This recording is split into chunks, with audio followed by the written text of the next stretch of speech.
नमस्कार दर्शकों, divine speaks में आपका हार्दिक स्वागत है।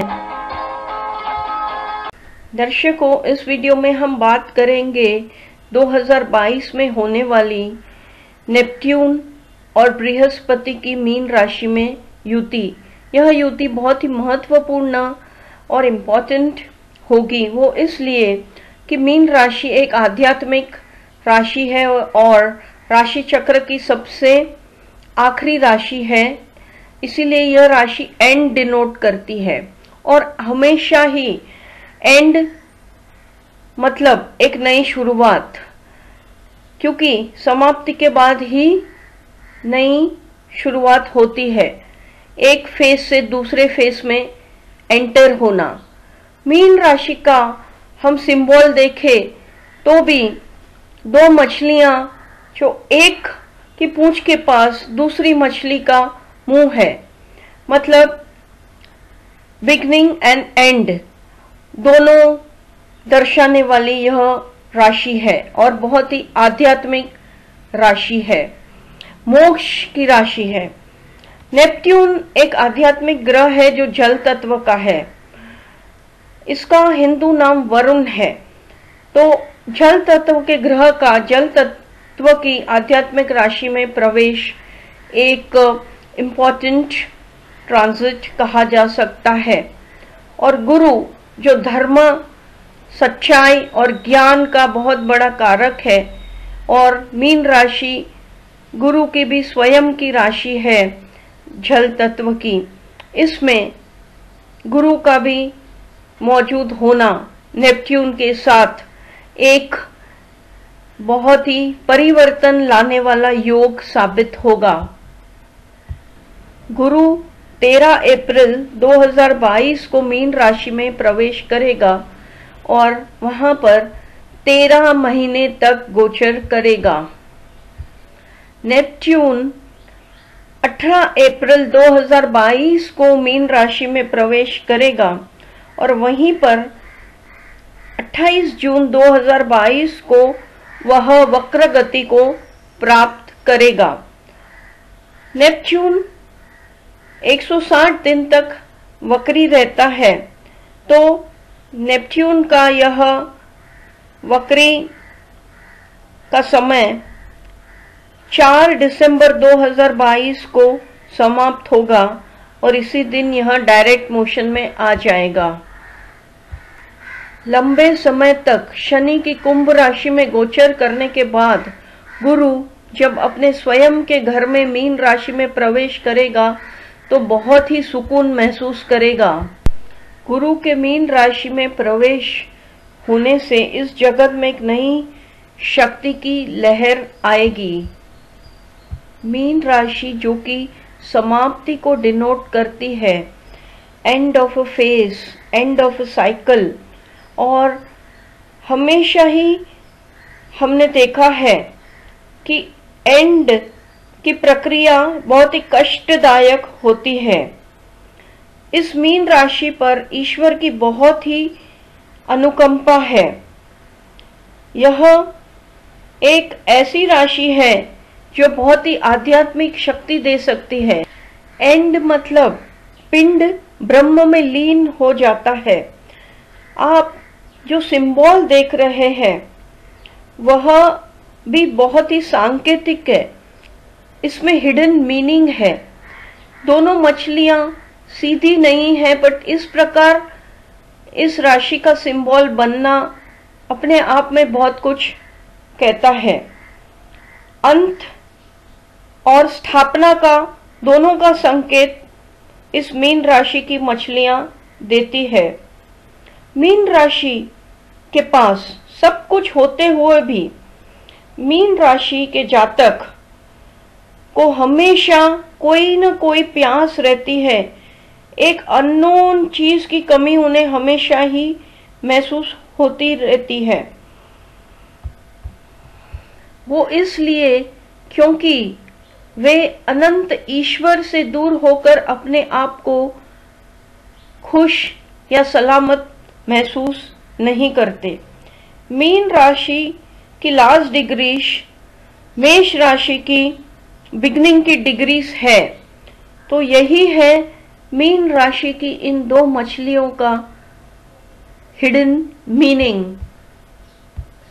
अब हम देखते हैं कि यह युति क्या प्रभाव देगी देश पर, विश्व पर, पर्सनल लेवल पर भी सभी लोगों को अलग अलग प्रभाव देगी, खास करके मीन राशि के लोगों को। लेकिन अभी हम सिर्फ विश्व पर इस युति का क्या प्रभाव होगा यह देखेंगे। तो तीनों स्पिरिचुअल प्लैनेट्स है और मीन राशि भी स्पिरिचुअल है। तो ऑब्वियस है कि समाज में, धर्म में बहुत बड़े बड़े परिवर्तन आएंगे। कोई बहुत सच्चा धर्मगुरु आध्यात्मिक ज्ञान देने के लिए लाइमलाइट में आएगा। गुरु, ज्ञान, एक्सपेंशन, साधु सन्यासी, सच्चाई, विद्या जैसी चीजों का कारक है। और नेपच्यून रहस्य, ब्रह्म, फैंटेसीज, इन सब चीजों का कारक है। और मीन राशि एक बहुत ही इंट्यूटिव साइन है। मीन राशि वालों का इंट्यूशन बहुत ही सही होता है। तो इस युति से ब्रह्मांड में एक बहुत बड़ी क्रांति आएगी, बहुत बड़ा बदलाव और परिवर्तन आएगा, खास करके धार्मिक भावनाओं पर। गुरु एक्सपैंड करना चाहता है और नेपट्यून डिसॉल्व करना, विलीन करना, भंग करना जानता है। और मीन राशि भी समंदर जितनी गहरी है, वह इरादे कभी समझने नहीं देती है।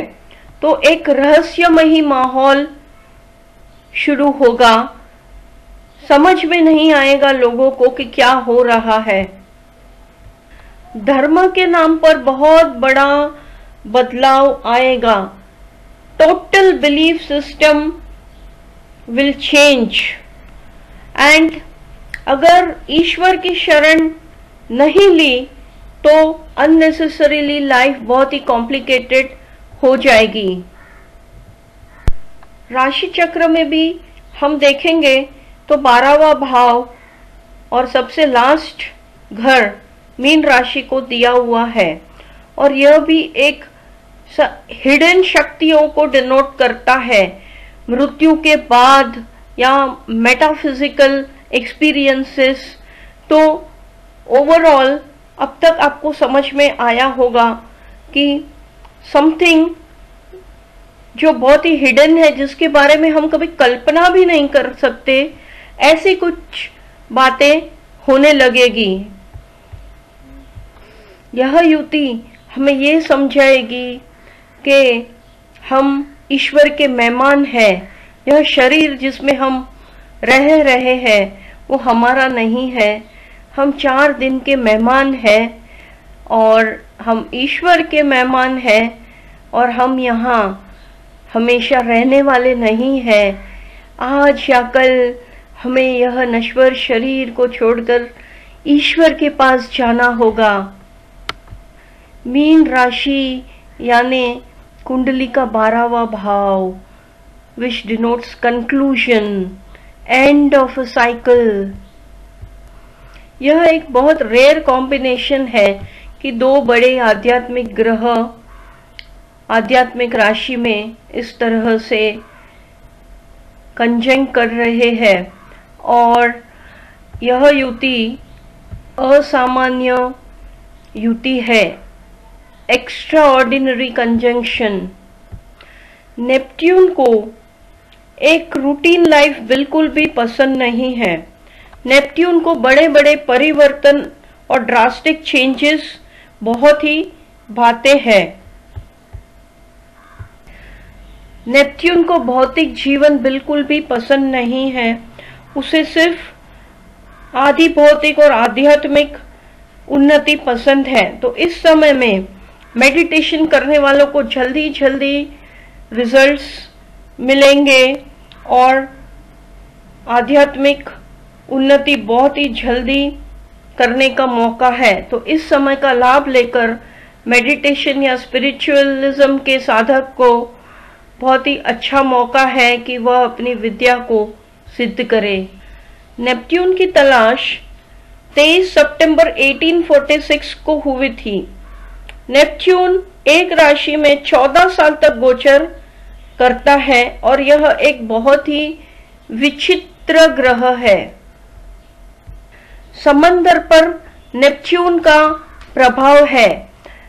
श्रीमद् भागवत में एक कहानी है कि श्री कृष्ण के पिता श्री नंद बाबा जी ने एकादशी का व्रत किया था और द्वादशी के दिन जब वह नहाने गए तब नेपच्यून के सिपाहियों ने उन्हें पकड़ लिया था, क्योंकि ऐसी आज्ञा थी कि सनसेट के पहले यदि कोई आया तो उसे बंदी बना लिया जाए। और नंद बाबा जी द्वादशी के दिन बहुत ही जल्दी सूर्योदय के पहले स्नान करने गए।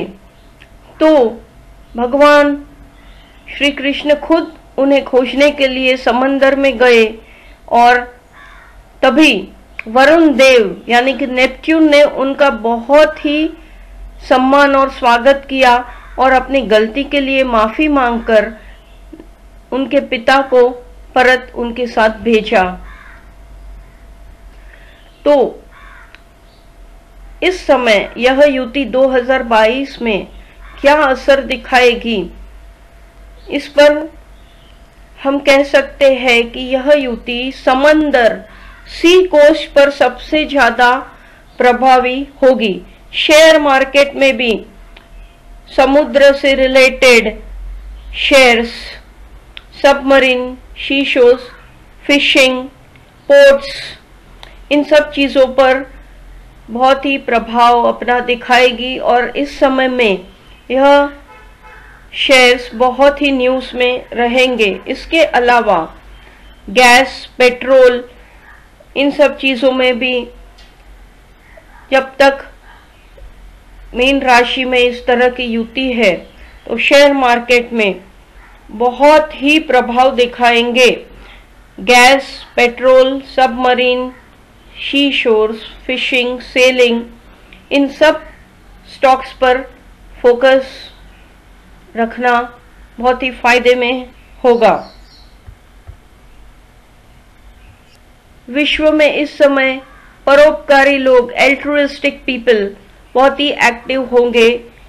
अपने धर्म और ज्ञान से कोई धर्म गुरु सच्ची राह दिखाएंगे, कोई नई प्रथा को स्थापित भी कर सकते हैं और लोगों की बहुत ही मदद करने के लिए कोई लाइमलाइट में आएगा। उत्तर दिशा से, समुद्र मार्ग से कोई शत्रु का खतरा भी मंडरा सकता है।